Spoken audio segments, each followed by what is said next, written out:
Well, hello there, good evening, and welcome. This is Strong and Sassy, and this is your Super Station Joy 99.7 FM. My name is Animwaa Anim-Addo, and tonight we're continuing our conversation on weight loss. It's one that we started last week.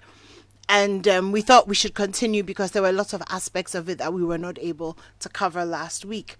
So tonight we're going to do a recap of what we talked about last week in case you missed it. But I think we also kind of want to get down to specifics. So a lot of you were asking about the kinds of foods you should eat, what you should avoid, and the kind of plans you should get into if you're trying to lose weight. And of course, that dreaded word, exercise. We're going to be talking about exercise as well, and how you can kind of just add it to your lifestyle so that it's doable. So that's the conversation tonight. I would also love to hear from you if you've lost weight and put it back on. I think it's called yo-yo dieting. Those who lose weight, put it back on, lose weight, put it back on. So I'd love to hear from you if that's your story. I can imagine how difficult it must be to have lost weight and then to put it back on and then have to kind of conquer that journey again. So if that's your story, I'd love to hear from you tonight. The WhatsApp lines are open 055-111-11997. And of course, we're live on Facebook. So if you prefer the visuals, then definitely head on there. But tonight, joining me again, registered dietitian Benedicta Keswa-Addo and fitness coach and manager of Bloom Sip Fresh Juice, Winifred Mensah. Benedicta and Winifred, welcome. Thank you. So you guys were here last week. Yes. I think we had a very interesting conversation. So we'll just continue. But before we do that, though, Winifred, let me start with you. Can you kind of just take us through the major talking points from last week, if some of our listeners missed it? You brought out a lot of different things that were interesting: the body types, those who struggle to lose weight, exercise, all those things. You could do a quick recap for us. Yeah, so last week there was this story about a woman that was able to lose a large amount of, it's a large, but then a lot of weight in just 3 months. And then I put in there that one of the factors could be because she is an ectomorph. Yeah, and then with those ones, they are able to lose weight. They find it difficult gaining weight. And they're able to lose weight quickly. So knowing your body type, eating right, having enough rest period for your body to metabolize and then use the fat stores and all of that help with weight loss. And also I mentioned that having a fitness coach that will help you craft a plan and then follow you through to the end is also one of the good things to do if you want to lose weight and do it right. Okay, but there were 3 types of body types. Yes. Yeah. So, last week I mentioned that we have the ectomorph, the mesomorph, and the endomorph. So the ectomorphs are the ones that are skinny. They appear skinny. They find it difficult gaining weight. I have one word for that: abeku. Yeah. Yeah. So those are the ones that keep eating and eating, and then you don't see them gaining weight on the outside. The mesomorphs are those that are in between. They usually come out with this Coca-Cola body shape. Yeah, they seem to have the good body form because their fat stores are, for a female, it's usually in the breast region and then the hips and then the butt. Yeah, they hardly have fat storing up, gathering in the belly. Yeah, but then those are the who? The mesomorphs. They have the Coca-Cola usually. Yeah, they have the good body forms because they are in between. Okay. Yes. And then the endomorphs are the big ones. They come out naturally plump like that, and then they find it difficult losing weight most of the time. Okay, so that's just a recap of, I think that's one of the things that we enjoyed about last week, the learning about the different body types and then kind of trying to understand why some people lose weight easy and why some people don't. So we talked about food. Yes, we did. So quick recap again before we move forward. Okay, so last week we were talking about how people eat and then eat in excess, and they end up building or gaining weight because they're eating more than their body needs. And also the fact that meal timing is very, very important in all these things that we're doing, trying to lose weight. And we also spoke about healthy weight loss, the fact that losing too much weight within a very short period can be very, very unhealthy. Okay, so basically that was it. One of our listeners last week sent me a story after the show. Okay. And there was an article actually about a lady who lost 207 pounds. That's about 95, give or take, kilos at 64 by reverse dieting. Okay, so it says, the article says that researchers and dietitians alike have wondered if eating more can help break through a weight loss plateau that was caused by eating less. What do they discover? It turns out that rigid dieting pushes the body into a rut. The body's number one goal is to be efficient, so it learns to adjust to every scenario thrown at it. And it further goes on to say, there are things like carb cycling, and just really a lot of technicalities. And we know that there's so many, what are they called? They're called fads. Yes, when it comes to that are on the market. Why again is it so complicated as opposed to calories in, calories burned? What's all this? I mean, there's this reverse dieting, there's intermittent fasting, there's the keto diets, the Atkins diet, so many different things. Okay, so not all the diets mentioned are necessarily fads. Okay. But then what is a fad diet? So a fad diet is a diet that is promising you a lot of benefits that is not going to give you in real life. Okay. So a diet that is telling you that you can lose 20 kilos in 5 days. Clearly that's a fad. Or a diet that's telling you that, do this and do that and your liver is going to bounce like a 2-year-old's liver. All those things, like they are giving you promises that are not realistic, then it's a fad. Okay, and then there are a number of them. So if you look at what you're doing, you can tell whether it's a fad or not. Example, there's the egg diet. It fits into the fad. There's a cabbage. So they just eat eggs, like maybe 6 eggs for the whole day. And then they can go and it's on and on and on. Okay. Until you can't take it any longer, because no one can eat eggs for the rest of their lives. Yeah. So that's one thing about fad. It's not sustainable. So that's where the gaining all the weight back comes in. So you do it, you lose. You are craving your normal meals, you go back and then now you gain so much weight. So there's the cabbage diet. There's there's one where they just do soups like that. Then there's the keto, which people beat me up for. But ideally, keto diet is a diet we use in the hospital setting for certain conditions, like when someone has epilepsy, and then we want to, slow down how the brain's overreacting and all that. Then we do keto diet. So it's not for weight loss ideally, but then people have found that, okay, when they do it in a certain way, they lose weight. But mostly, when you even look at what they are calling keto, it is not authentic keto. Okay. It's like dilute keto. They have cheat days, they eat all those things, but most of these things can be fat for you because you can't sustain it. And then what are the side effects you're even getting after going on all these diets? Great. Okay, there was a diet a few years ago, the whole foods diet. Can you tell me about that? Oh, you don't know about it? Okay, so it was removing things like a Maggi cube, soy sauce, the additives. Okay. So it was really about keeping things whole.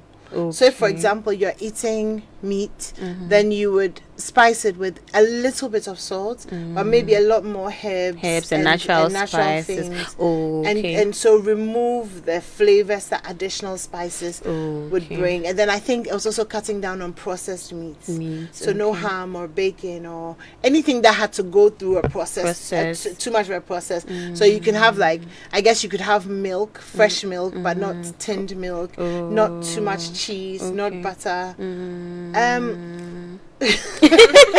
It's interesting, and I like the name, the whole foods. Yeah, my best friend did it. And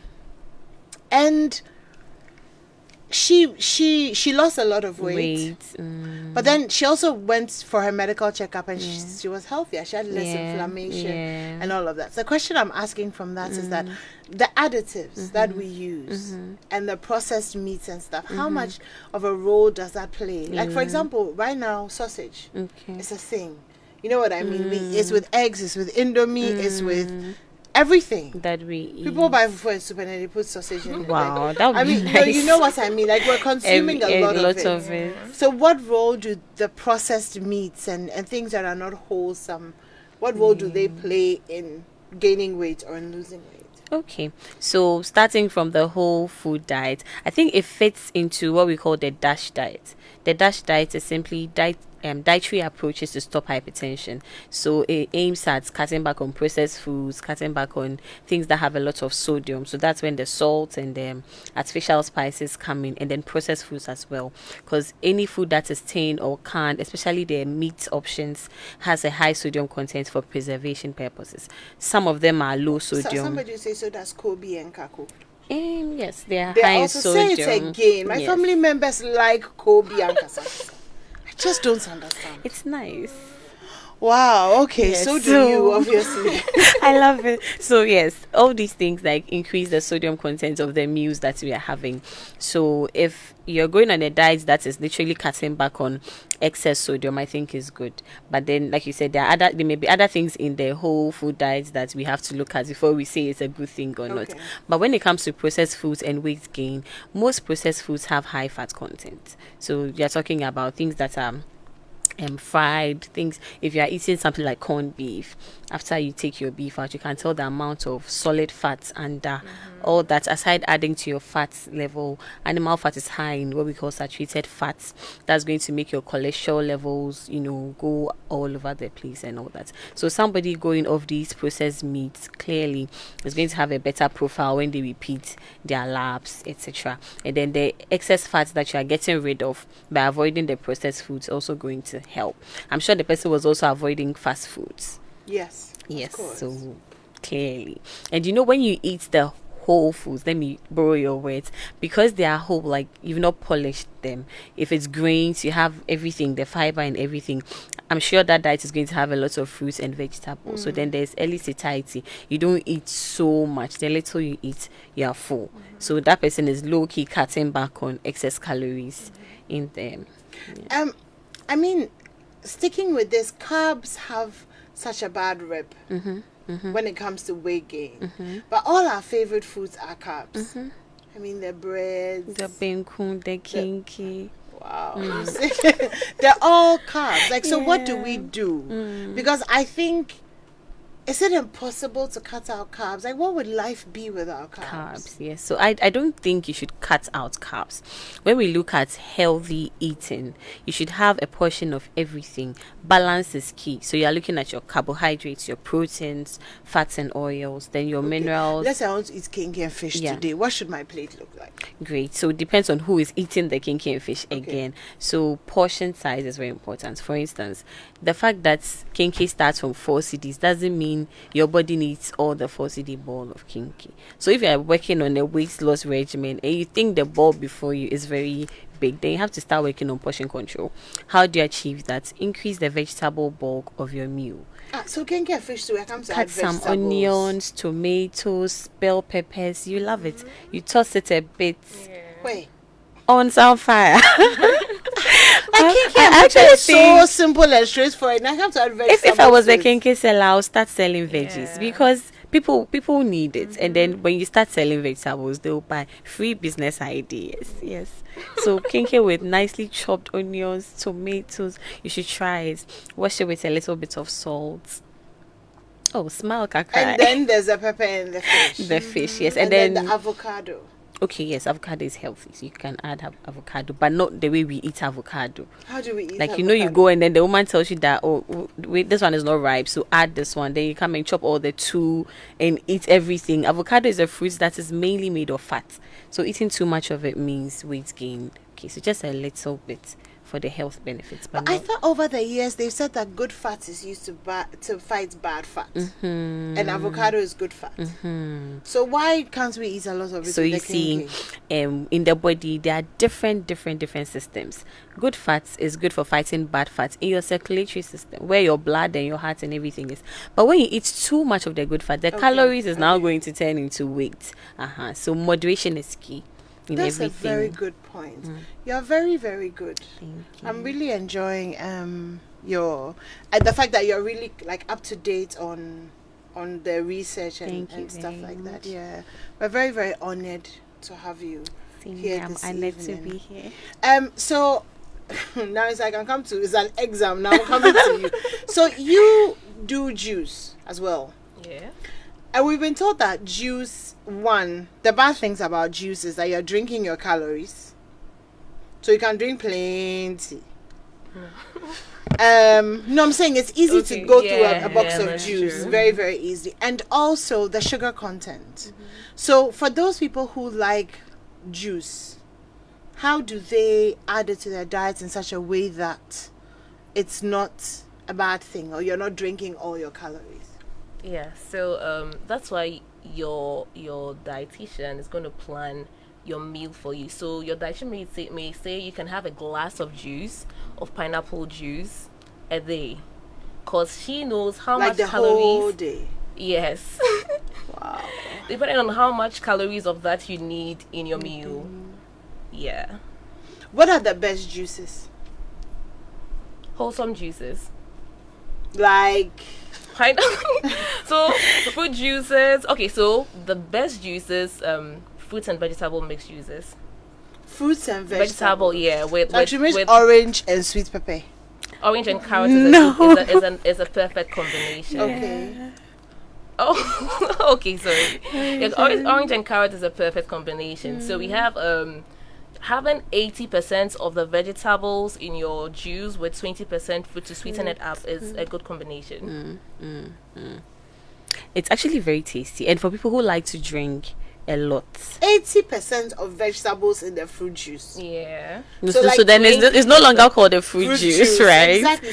So what? Okay, apart from orange and carrots, what are some of the other combinations? Which other vegetable is nice to drink? Cucumber with pineapple, ginger. Okay, and mint. That's okay. Yes.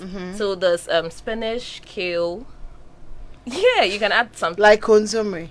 No, I mean, spinach is fancy consomme, please. Basically, is it not? Like, is it not? Though? Can you do spinach in Edinburgh?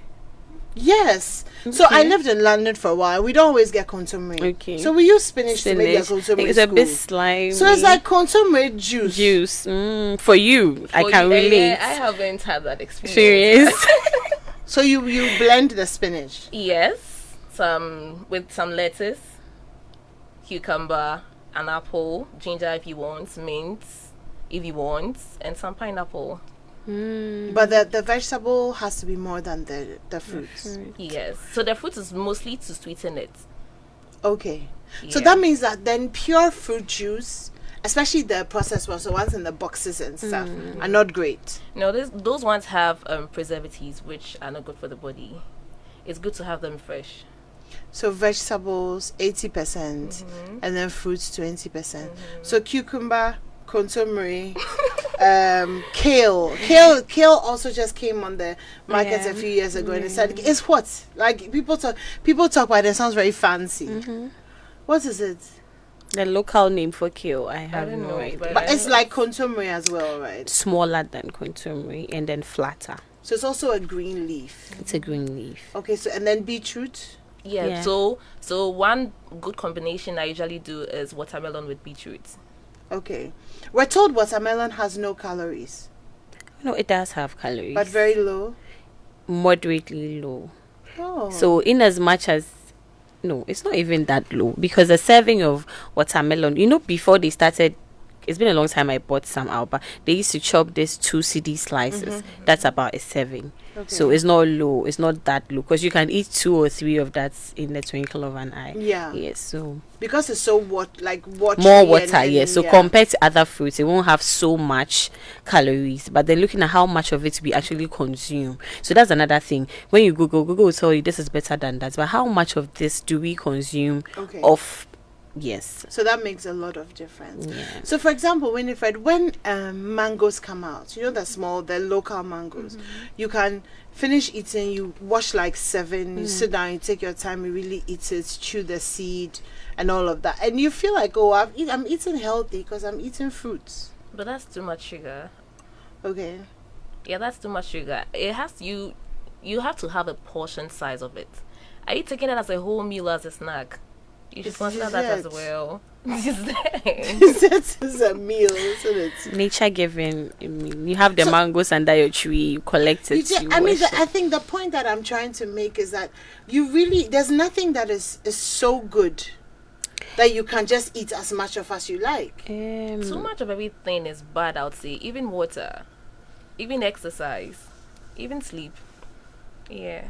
So everything has to be, like you said, moderation. Is key. But I get where she's coming from. So let's say someone who is used to large portions is trying to go on a diet and then wants something that I can eat without having to be so concerned about it. I'll say go for veggies. Because veggies are very low on carbs, very low on fats, very low on protein. So if you have a big bowl of salad and then when you want to, fill yourself up, that's just going to put you in a safer space. So things like salad, you don't mean the salad that you've added macaroni, potatoes, and sweet corn. Not the forest salad. The ketchup and the mayonnaise. So you see, vegetable salad, not Ghana salad. There's a difference between Ghana salad and vegetable salad. So a healthy salad would not include potatoes. You can have, so you see, portioning comes I'm talking about the one that you can do a very big bowl and with chew. A lot of potatoes. Yes. Potatoes, pasta. So are you having it as a meal? I mean, obviously you won't be full, so it's like a starter. Okay, then no. Let's say it's a meal.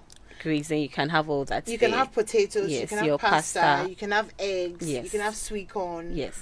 Some chicken breast in there. And still, even with that, you have to look at the portion size. So let's say you're going to eat 4 bulbs of sweet potato or Irish potato. That's like maybe four small bulbs of it as your meal, and you decide to go for a salad. You can chop up all that 4 into your salad. Okay. And then it serves as your carb. Okay. Maybe you're going to eat 2 eggs. You can boil your egg and then chop it into the salad. So it's just the same thing you would have eaten in a different form. Okay. Yes. So if you're looking at it from that angle, yes, you can eat that. Because I think I read somewhere that somebody was eating salads every afternoon for lunch, and then they went to see a nutritionist dietitian and found out that the salad that they were eating was equivalent to 2 kinkies. Great. So what goes into your salad? Because someone is having like a tin of corned beef, 1 sardine, 2 eggs. So at the end of the day, the things that are actually contributing energy is a lot in your salad. So then it's not really a healthy Great. salad anymore. So that's why I always say don't look at the name of the thing or the weight of the thing. Look at what goes into the thing. What about dressing? So what kind of dressing? There are low-fat dressings. There's vinaigrettes. You can do a drizzle of olive. We Ghana, we mix the salad cream with the mayo mayonnaise and ketchup. And add small sugar. So mayo. What goes into mayo? Eggs. And eggs give calories. So if you are doing like a whole half tin of mayonnaise, then you are going overboard. But like a teaspoon or 2 to dress a salad, it's not a sin. Salad cream is fine. You can do salad cream. Those who eat it with ketchup, I don't know what planet they come from, but ketchup. It's lovely. It's just tomato sauce. But you know, if you're doing that also, you should know that sometimes when you have a lot of that, you end up eating more. So maybe you have this is really nice. You have a very healthy spaghetti macaroni salad that you could do a serving or 2. But now because you've added loads and loads of things to sweeten it, you end up going on and on. And because it's in your mind, a salad guilt free. Exactly. That's true. Should we add bread to salad? Yes, you can eat your salad with bread. Like half a loaf of sugar bread. How is your loaf like? Like a normal loaf. It's of even sugar the way bread. she rolled her eyes tells you that. So if I imagine just imagine, because I've seen people who actually say they're eating nice. salad with like half a Bread, loaf of sugar bread. And at that point, I'm like, look, you might as well just eat it's fufu, great. because So instead of looking at the name, for instance, someone is saying, "Oh, I just had bread," but you did like a whole half loaf of bread, which may be equivalent to 2 or 3 ladles of rice. Why don't you rather eat rice? And our psychology is such that some things are not food. Yeah. So if I even give you a slice of pizza now and you go home, you want to eat again because the pizza is not food. At all. So when you are losing weight, you have to as dietitians, you consider all those things: your cultural background, your beliefs, your makeup. So I'm not going to put you on bread and salad when I know you don't classify bread and salad as food. But somebody else can do bread and salad and it's a whole meal. so if I consider ice cream as food, then you put it on the diet as like a meal. So so when you're on the diet, doesn't mean you can never have ice cream or those things, but then we plan it such that you have them once in a while. And it's actually even good to have these things thrown about in your diet, because then you know I can have it when I want to. The moment you feel like I can't have it can't have again, something. there's that spirit of rebellion that enters you, That's true. and then you want to do it. So on a healthy diet, those things are thrown sparsely. Okay. They are occasional things. They are treats. Okay. It's not like every day in your Every meal day. pattern. Then I wanted to ask you as well. I've been reading about the fact that there are some foods which make you crave more foods. Okay. Like I hear sugar begets sugar. Like the more you eat sugar, the more you want crave sugar. And then there are some foods that help with Yes. the cravings. Do you want to just Cravings. talk to us about Okay. that? So like the sugar begets sugar. There's a theory of sugar addiction, but that is not what that is. For instance, if you do a cup of any soda, and within a short while you feel like you've eaten, the hunger pangs vanished because all that sugar has entered your bloodstream. So you feel like you have energy. So let's say the sugar in that soda is like 4 cubes. You have all the 4 cubes in your blood, you use it up and you go back to 0. So you need something quickly again to give you energy. So it's like energy dips. You get energy, you go hyper. I don't know if you experience that thing when you take a soda instead of a meal, and in the afternoon it's like you're dying. Yeah. You're going hypo. But when you eat a meal that's has a better we call it the glycemic index. It releases the sugar into the blood Slowly. in bits. Okay. So like when you eat gobe in the morning, you can go for a long time and you don't feel so. I like the upper hand there, gobe for life. You don't feel hungry for a very long time because Okay. the release is gradual. So you have like the sugar entering your blood in bits. So there are good foods to eat at certain times of the day. Based on what you're trying to achieve. So let's say you want to do weight loss, then things that give you satiety and then have a slower release of energy is better, because you eat it and it can take you for maybe the next 4 or 5 hours. Unlike something that gives you energy in the next 30 minutes, 1 hour, you need. So give us an example of a bad breakfast. Okay, so let's say for breakfast you're doing a soda and then white bread. So malt. Okay, no brands, but let's say malt beverages. No, malt is malt beverage is not. Yeah, I mean, so like, you made me feel bad. No, sorry. A malt beverage, with tea bread and chocolate spread, and then biscuits. It's very nice though. It's right, or tea bread and granola paste. So if you're trying to, let's say you're not doing a weight loss, you want to have something like that for breakfast. No, this is a weight loss person, show, then so I would say it's not really advisable. Okay. Because you're going to have all the sugars released at once. Okay. Or in a very short space. Your body is going to use it up as what? Use a little for your very low activity and the rest is fat. But if you eat something that is having a good... So something like that is bad. Soda bad in for the morning weight is loss. bad. So let me come in again. It's bad for weight loss. But somebody can do it in a very small portion that... Abeku can do it in the morning, he'll be fine. Yes. So obviously it's the weight loss squad. We have to work on that. So we are looking at something that is going to give you bulk and then keep you full for a longer time. Okay. At the same time, give you smaller calories. So imagine you do something like oatmeal.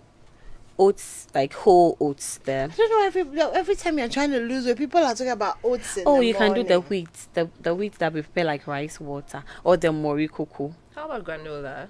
you can do granola, Okay, but got it. granola, I have my own reservations because some of the granola has a lot of sugar and honey. So whatever you're going for should be low in sugar and low in honey. So you could do like a granola and unsweetened yogurt Great, for breakfast great, which is nice. with no tea bread and chocolate spread. At all. So again, if tea bread can fit in and meet your calories for the morning, there's a way to fix it in. So weight loss diets is not like so restrictive, but then let's look at all the things we can have and choose wisely. Because for instance, if you do this your tea bread, within a short period you're hungry. You'll be hungry. But you can do the tea bread, add veggies to the tea bread, and then it takes you for a longer time. You avoid the plenty snacking until your next meal time, until your next snack time, where she's helping us with the nice juices Yeah, to the fit vegetables, in. consomme juice and things. You know, so many of them. So it all has to do with you as a person. We always take your history. So what do you eat?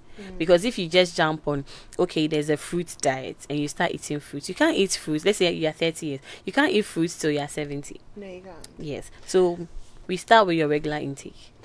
Does the ability, two things I want to talk about, age and sleep. Okay. So in case I forget. So let's start with age. Does it become more difficult to lose weight as you get older? Yes, please, it does. Okay, why?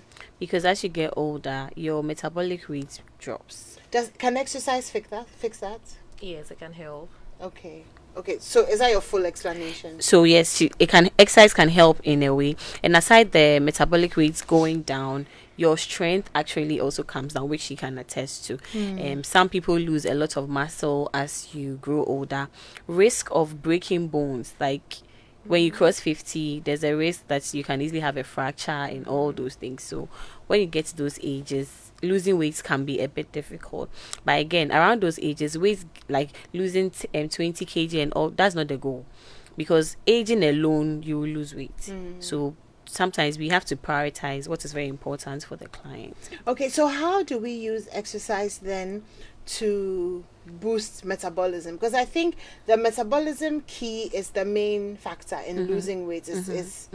If that's up and running, then that's fine. So how do we use exercise? And then are there specific types of exercise that are targeted at boosting your metabolism? Okay, so frequent exercising helps increase your metabolism, and most especially weight exercises, because they help build the muscles, increase the muscle mass that contributes to the basal metabolism going up. Okay. Yeah, like she mentioned last week, the basal metabolism is the calories that you burn when you're resting, when you're sleeping, when you're just sitting in the sofa watching TV. So having your muscle mass increase as you do the weight exercises helps increase your metabolism. Okay.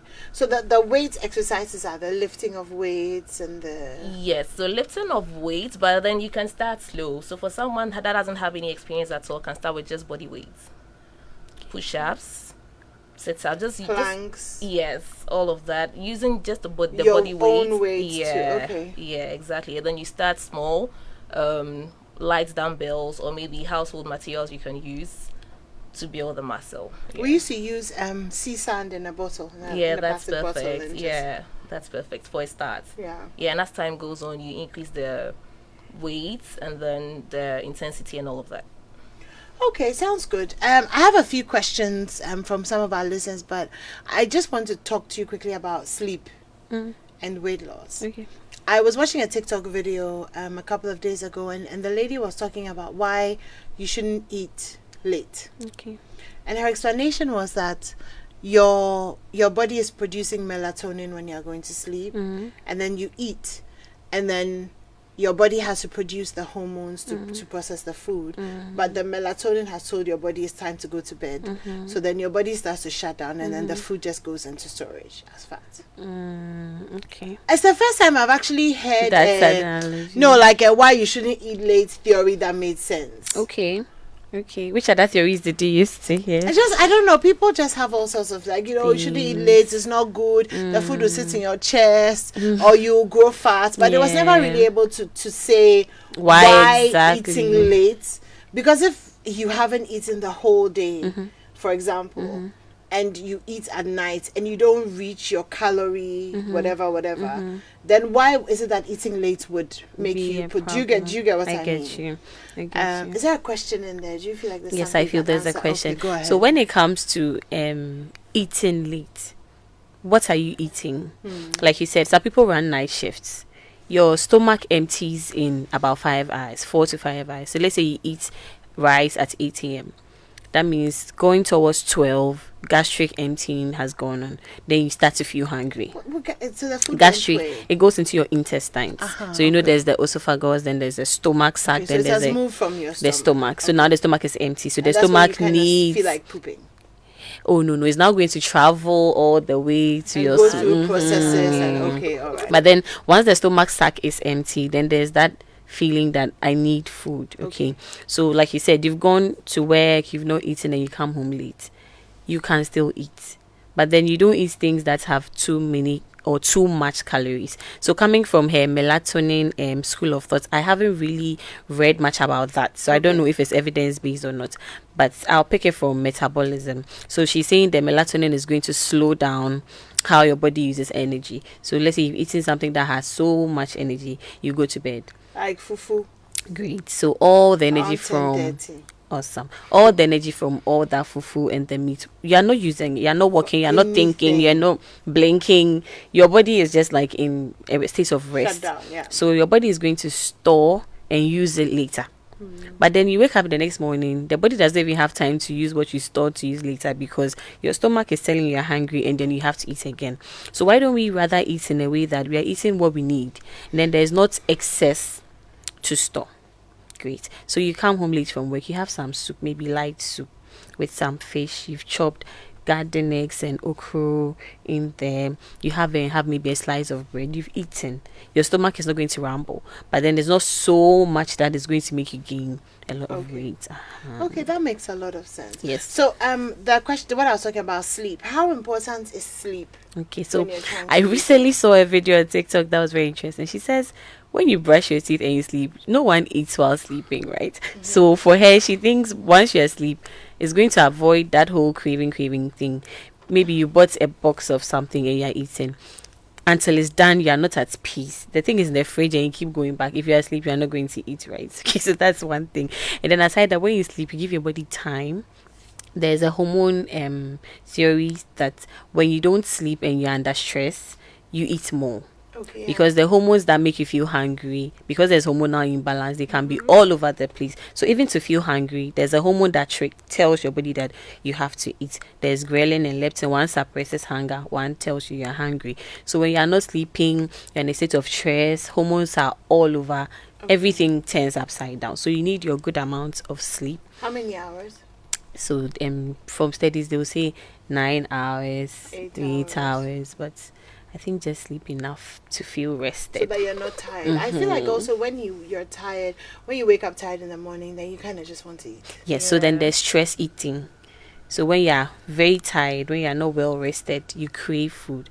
It's called comfort eating or stress eating. So that's also another thing. So you realize maybe at the office, you know that maybe in June, there are lots of presentations. You're going to be busy. You have to start planning. How am I going to eat in this month? Else, stress eating sets in. And with stress eating, you crave sugary things. The body wants fast energy. So you crave things that have a lot of sugar, a lot of fat. Because the body thinks, see, we have a lot of stress coming in, so let's eat more. Is that also why we're not able to make good food choices when we're tired? Yes, because at that point, is your body talking. Get it. So you can be craving something that is not within your reach, and then you have to get it at all costs because the body thinks we need all this energy to make us feel better. Yes. So during those periods, you have to eat nutritious things, nutrients dense things. So you're looking at, if you know you're having a stress period, you wake up in the morning, you can start with a fruit. You eat your whole cereal porridges, so the oatmeal you don't want to hear, the wheat porridges, those ones are failing. I don't hear you talking about frosties and stuff. You see, so then by the time of the day when you have the cravings, a little bit and you're okay. So it's not like you're eating a bucket of ice cream as a meal. Okay, I see what you mean. Just because you're talking about cereals, processed cereals, the ones in the boxes, good or bad? I'll say they are good. They are not the ones with sugar. So then again, not the ones with too much sugar, and then not the ones that are too polished. Right now, they have some that is whole bran cereal. They have some that is like in boxes of, I don't mention the brand, but everything is packed in there. It's good because it's better to eat something than to avoid everything in the name of avoiding some things. So let's say on days when you are busy, you have a quick fix. Then on days when you have time, you make You can something. wake up and make your eggs and avocados and all those Things that you want to eat. Okay, let's go through some of the messages. Papa Ansa, hi Papa Ansa, good evening, how are you? Papa Ansa says, I eat banku and fried fried tilapia with sliced tomatoes, onions, cucumber with sweet red wine. I think the question in there is what are your thoughts on that? On that, Papa Ansa, please, how often do you eat your... Every evening. Then I think we can even okay, so let's start. For instance, I don't know how big Papa Ansa's banku is or how big his fried tilapia is. You see, so all those things go into it. But if you're eating this all the time with your sweet red wine and it's late in the night, that means over the time we are accumulating things. If you are buying, it's around 7:30. And if you are buying your tilapia from outside, you know that oil that never goes bad. We use it to fry when it's black. We use it for shito. You're consuming a lot of trans fats, which may not be good for your health. Okay. So instead of the fried tilapia, he could do grilled tilapia if it's a meal that is very regular. I love the fact that he has tomatoes and onions and cucumber in there. For the sweet red wine, I don't know if it's for the regular appetite that we do, but I don't think it's advisable to be taking wine all the time because of the alcohol in the wine. Grace, does the sweet red wine have alcohol? I'm sure. I don't think he means non-alcoholic. Otherwise, he would just have said. Because I've never had sweet red wine. So No, I think it's there's- something no, I no, don't no, know there's about. sweet red, and then there's Okay. red wine that's not sweet. Oh, okay. So it's a I mean, first. there's sweet, and then there's the ones that are not at all.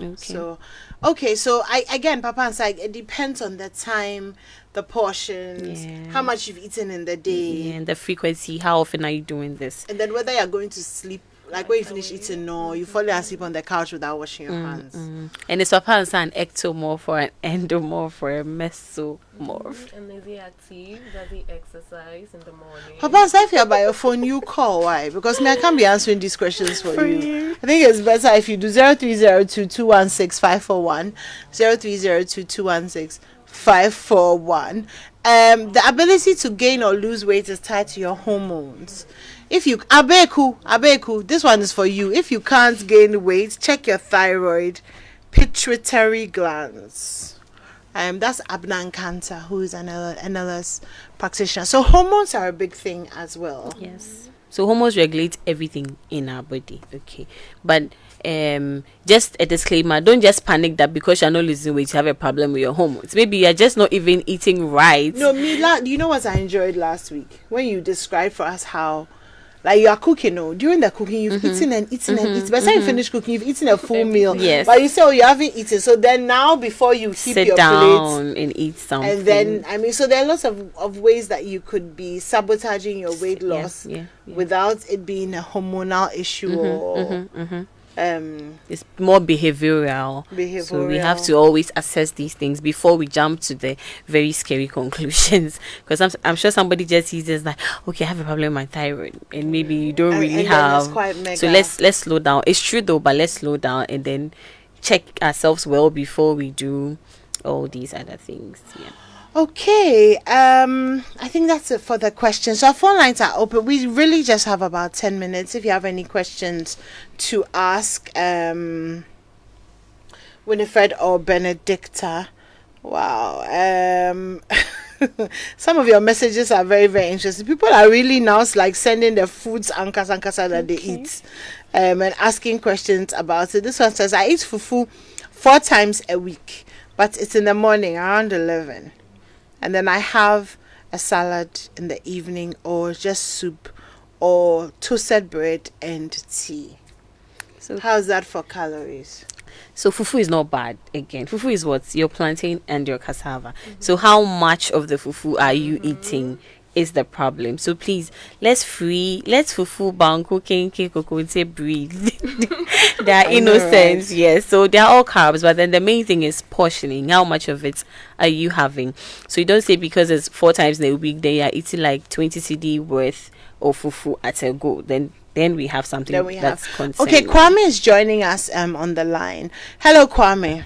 Yeah, good evening. Please, I want more clarification on this late night eating. I've been doing that for about 30 years. I don't grow fat, so what really is the problem? So, Mr. Kwame, please, what exactly are you eating in the night? Oh, the only thing that I don't eat fufu, but rice, maybe yam, and sometimes just a beverage and bread. Okay, thank you for your question, Mr. Kwame. So then again, activity comes in. Some people have high metabolic rates, so when they eat these things, they don't end up storing so much as fats, and then also quantity. Someone is eating rice late in the night, but it's just a ladle or two. Unlike someone too who eats like a whole cup of rice. So these things you may need a professional to help you craft a regimen that will help work for you as a person. Okay, so Mr. Kwame, I think you should see a dietitian so that they go through your regular eating pattern and then craft something for you. You do everything. We should see a dietitian now. I mean, obviously, we go to the professionals because as much as it sounds like it's something that's very simple, it's actually quite complicated. Yes, because there's a psychological bit of it. Then there's the actual planning. Like she said, we do calculations, and then also we look at your daily activities and fixing. So maybe someone is a mason, and then does a lot of hard work and gets home late. You can't tell that person not to eat in the evening because the person is going to end up losing a lot of muscle and all that. So it's different regimen for different And then people. obviously, of course, depending on the season of life that you're in. So if you're breastfeeding or if you're pregnant or if you're doing all of that, All of then that. Even when you're suffering a heartbreak, the diet is different. wow, I see. Late night eating stresses your pancreas, liver, and kidneys. That's abna in cancer as well. Cholesterol, diabetes. Of course, all these diseases sort of come from our eating habit. I think a lot of our diseases come The from non-communicable Yeah. ones, the diabetes, hypertension, stroke, all those things. They come from the foods that we eat. Lifestyle, not just the not food. just food, but lifestyle. Alcohol consumption, inactivity. Yes. I see. Very interesting, very enlightening. I'm going to let you guys have your final words and how people can get in touch with you. Somebody says it's eating groundnuts, too much of groundnuts. Kwesi, you like groundnuts? Kwesi likes groundnuts. So he said that groundnuts give cholesterol. I'm sure he's heard it from somewhere. So yes, groundnuts and nuts, they have fats. And then anything that is producing fats, the fats are in ratios. So groundnut has good fats and still has bad fats. So if you are eating too much, like a whole bottle of groundnuts, then you check your cholesterol and it goes up. You have to start working on your portions. Okay. Great. Okay, so is this Abna? Yeah, this is Abna again. Abna says I think she meant something about oh, but not well if the nut is not properly processed. So aflatoxins are like mold that are in the nuts. Sometimes you are chewing the groundnut and you bite into that bitter thing. You have to spit it out because it means that there is a mold, and the mold secretes some toxins that are give not good that, for you. and then they are. Okay, she says you can soak it in lime or boil. Abna, I think next time you should just join us in the studio. So Mirabel will take your number so that we can have you in as well. But thank you so much, Abna, for joining in, and we value your contributions as well. All right, so final words, and then you tell people how they can reach you. Reach me. Okay, so final words. If you're trying to lose weight, you can do it. Don't give up, you can do it. And then try and work with all the things that we've shared here. You can reach me on Instagram at mami_kesewa or Diet Right Ghana. Or you can reach my business number on 0548984996. Thank you. So say the number again. 0548984996.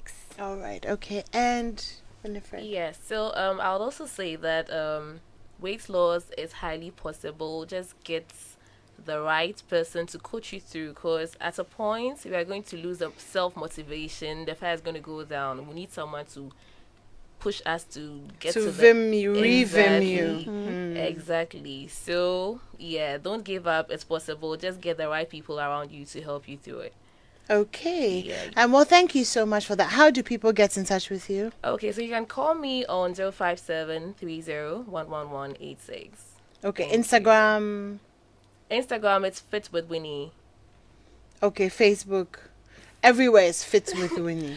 Winifred Mensah on Facebook, Fit with Winnie on Instagram. Yeah. Okay, all right. Well, get in touch. I mean, sometimes you can't do it on your own. And of course, if you have people who have the technical know-how, then it makes it much more easy. I hope you enjoyed our conversation tonight, and that we've helped you if you're on a weight loss journey. I'd love to hear from you if you are, and also how it's going. A very big thank you to the team, Mirabelle, Abakes, and everyone who helps out. Really appreciate you guys. My name is Animwaa Anim-Addo. A big thank you to Winifred and Benedicta for joining us. Next week we'll be back with another exciting conversation. Stay tuned in. I think Maxwell Adada will be bringing us the news at 8.